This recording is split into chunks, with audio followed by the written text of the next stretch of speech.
today in Colorado Springs. He says he's come up with a device that will hook up to any engine and allow it to run on good old H2O. News 13's Kurt Goff tonight on the possible impact of the water fuel cell. Stanley Meyer says the answer to dependence on foreign oil lies all around us, in seawater, tap water, and rainwater. Any kind of H2O, he says, can power just about every type of engine. How? With the water fuel cell. It fits in the palm of his hand, but it could revolutionize the world. You're talking about a pollution-free, totally new source of energy, the voltage dissociation of water. The fuel cell converts water into a gas, hydrogen oxygen, which is released in the form of thermo-explosive energy. So the water fuel injector simply replaces the spark plug. We hook it to a hydrogen computer system which regulates and meters the flow going into the injector. It processes the water in such a way to release its thermal explosive energy and does. The tubular array exciters or voltage zones are immersed in natural water, forming the water fuel cell. Once energized, the gases are quickly generated on demand, releasing energy in the form of hydrogen gas that is 2.5 times more powerful than gasoline. Once the fuel cell meets the energy demand, switch off the voltage zones, terminating the gas. You are now witnessing, in the truest scientific terminology, the ability of burning ordinary water under control means. The temperature produced exceeds 2,500 degrees Fahrenheit. The quenching circuit prevents anti-spark back while hydrogen gas is rendered safer than natural gas. Increased voltage on demand increases flame size, increases BTU capacity. The heat energy shown is 2.5 times greater than that of gasoline and burns 3 times faster. Because of this, the gas energy can now be used to run your car on water.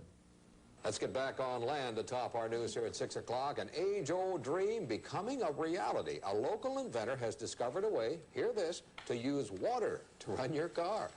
It's a major breakthrough that will no doubt make motorists happy. And as Ralph Robinson explains, the Pentagon is also showing lots of interest in this project. Water has always been considered a precious commodity, but Stan Meyer's invention may make it even more valuable. He has developed what's called a water fuel cell. It has taken the place of his old gas tank. The water fuel cell breaks down water molecules into oxygen and hydrogen. The hydrogen is used to run his dune buggy. I don't care if you use rainwater, well water, city water, ocean water. If you don't have any fresh water, go ahead and use snow. If you don't have any snow available to you, they use salt water because there's no adverse effect to the fuel cell. Meyer started working on this project 4 years ago. He's not a scientist. He isn't even a chemist. In fact, he never graduated from college. Myers was determined, he says, to design something to protect this country from oil embargoes.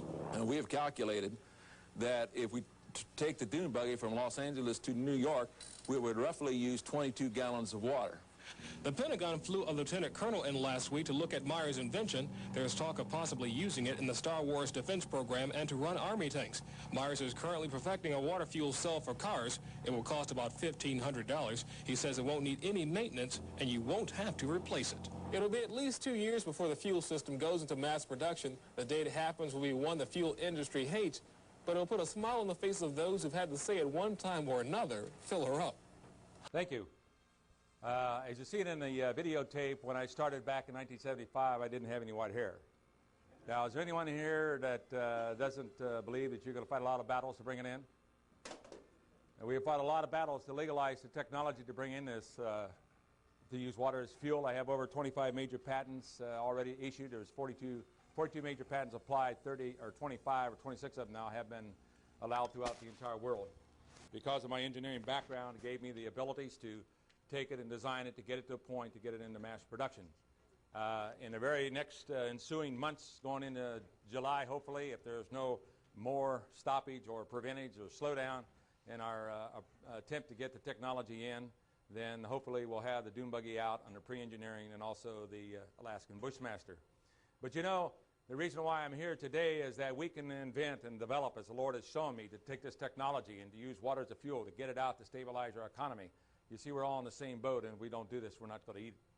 We're not going to tell about it, even in trying to cancel. Many people talk about all the problems that we have, and very few give the answers. But now I impart that the same responsibility the Lord has given unto me. He says, greatly I have given unto you, and greatly I expect in return. I have turned down over $1 billion cold cash from our friendly neighborhood Arabs, never to do anything and stop on this technology. But the purpose is, you know, we pay out over $200 billion.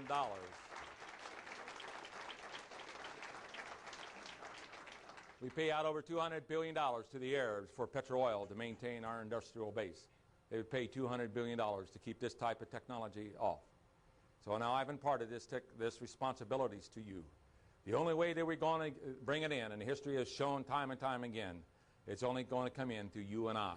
So I impart this responsibilities to you. We can invent and develop the technology. We can go through and fight all of our battles and our warfare and to win. But in the final analysis, it's going to come up to you. And you're going to have to make the decision whether or not you want this type of technology to come in and perhaps solve the environmental pollution problems, perhaps keep food on the table and keep industry alive, and to be able to help clean up the environment so that we can stay on this little planet, which we call the spaceship. Thank you, and have a nice day. Thank you.